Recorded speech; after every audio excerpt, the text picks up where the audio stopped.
When I was 10, I was overweight. They said I was built like a table, this high and this wide.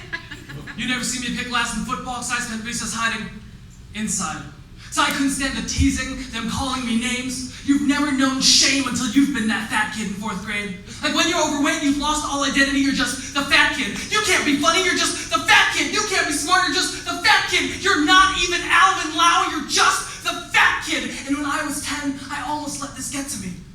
Until I discovered writing poetry.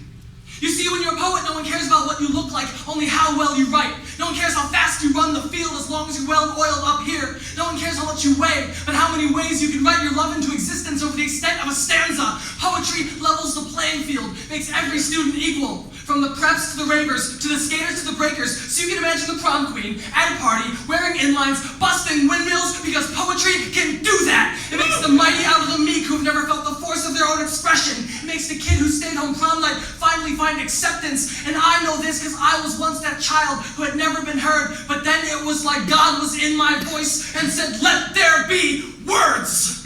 But before everyone who has ever been put down in life comes to hoard pens, let me warn you. That poetry isn't uncertainty, it's conviction. It's not a habit, it's an addiction. But I don't snort stiff smoke lace, I do poetry straight into my veins. And I'm always so high I can describe the flavor of clouds with the tip of my tongue and the sweet taste of angel's breath filling my lungs. Poetry is a religion. My notebook is my Bible. I burn ballpoint Bics before prayer every morning. And if there's anything I've learned from poetry, it's that words are meant to propel you forward and never to hold you back.